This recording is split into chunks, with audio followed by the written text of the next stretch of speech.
So, good afternoon mga katitik. Ayan, update tayo sa ating manukan ngayon. Bali, ilinabas muna natin sa breeding pen yung white choco natin. Ayan mga katitik. Medyo mailap. Bali, yung naka-cord na lang natin is yung mga ginamit nating broodstag. Ayan, yung regular gray natin.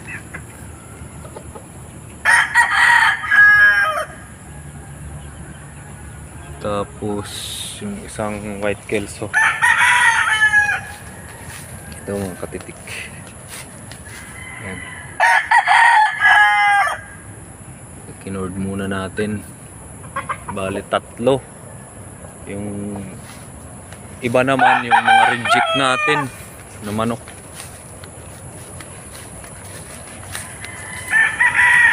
Yung gray na to, mas lumala pa yung pagkapaling niya, ang katitik.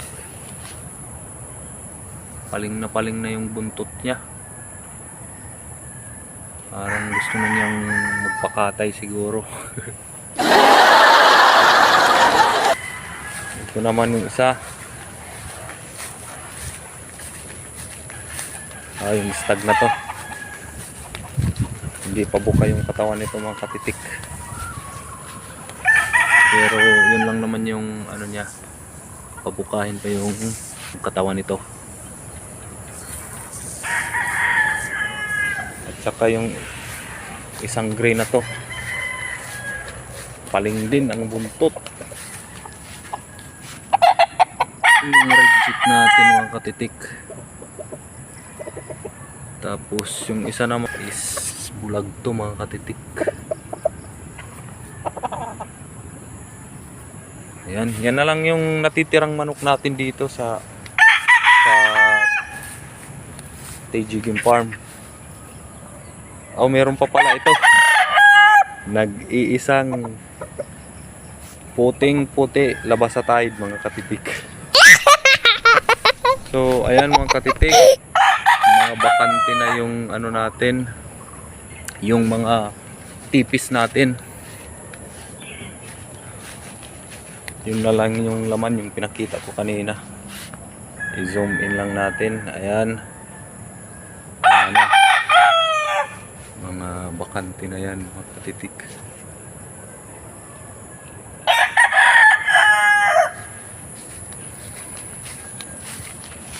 Dito rin sa row na to.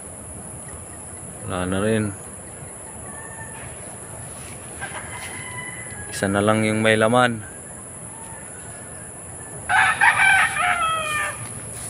Dito sa row na to, wala maski isa.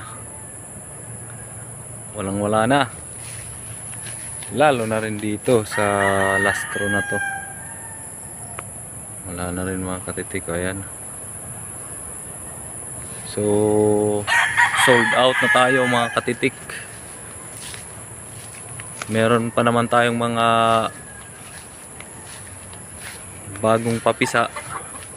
January, February born, meron tayo dyan pero kukunti lang, mga 50 plus pa lang ata.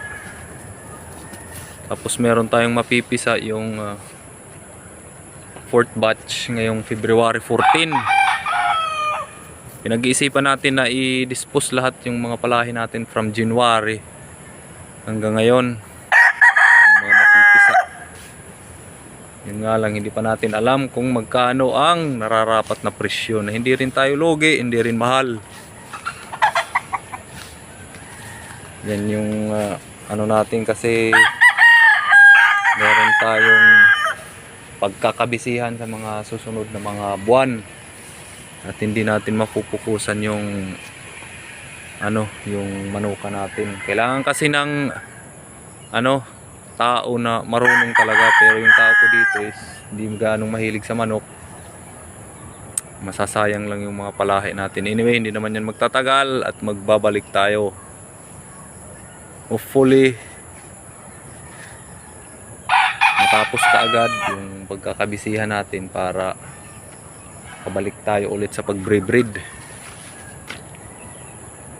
Bali sigurado for this year kung maibibenta natin yung mga palahi natin, yung for national band,